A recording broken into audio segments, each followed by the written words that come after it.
Hey, what's up? It's Jason Drone. I'm playing with Ustream, which is pretty cool so far. No complaints. It allows me to, immediately connect with a lot of people, and that's fantastic. What I wanted to talk about today was building lists with social media or building lists with Twitter. Um, First of all, you want to create something of value. And by that, it can be a webinar or some video or audio or some sort of a PDF download or an ebook.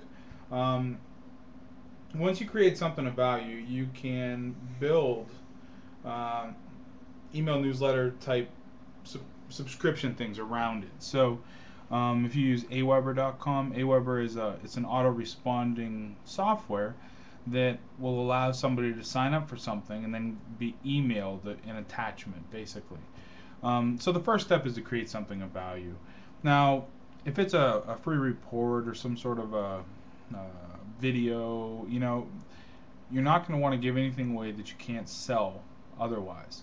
So if it's a report, it needs to be 10, 15, 20 pages. Sometimes you can get away with 6 or 7 if it is unique, if it offers something that a user isn't going to be able to find elsewhere. Um, so if it's video, video and audio are always really good for actually building lists because people like to watch things. Not only that, but it can go somewhere. You can take it with you. So the audio and the video is fantastic. It's a fantastic medium.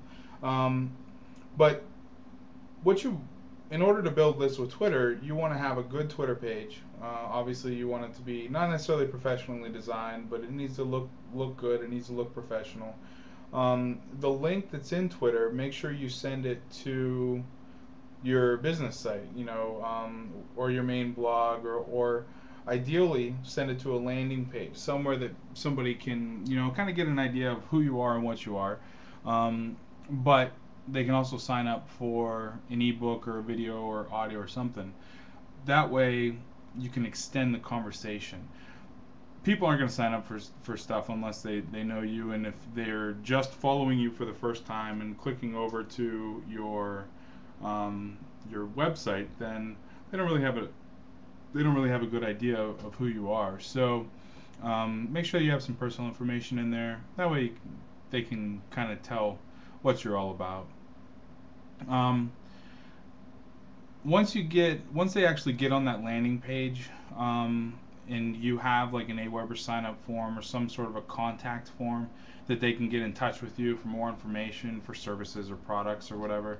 Um, Make sure that sign up form isn't isn't too detailed. You don't want to ask their name, their age, their race, their color. Some of those are probably illegal, but you don't want to ask them 13, 15 questions because they're not going to answer them. Keep it to two, ideally one. If all you need to know is their email address, then just use that.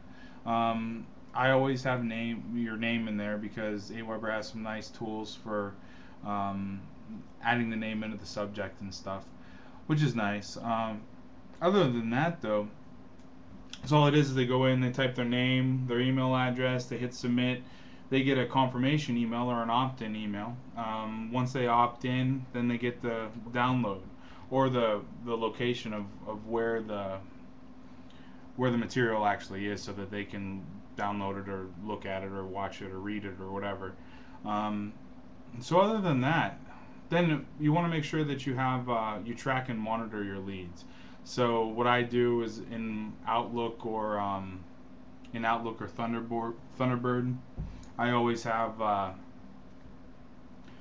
I always have a filter so that if it's coming through like sales at techsolutionconsulting.com, it'll be like red and highlighted and bulleted and important and everything else. That way it raises my level of awareness when I'm just checking email. That way I know that a lead actually came, and you can do that with all different sorts of leads. It's worked well for me. That way, whenever I see that, it always takes precedence. I can go in and email the person back right away, rather than have wait. a while. I'm not real good with email, unfortunately. So um, that's about it, though. If you have any questions, thoughts, concerns, if you have any tips on how to build this better using search engine or using social media, then by all means let me know. Put it in the comments either on Ustream or on the blog, and I'll talk to you soon. We have another recording coming up next Tuesday at 3 p.m., and we're going to talk about how to generate small business leads using social media and how to follow through and all that stuff. So I look forward to seeing you, and I'll talk to you soon.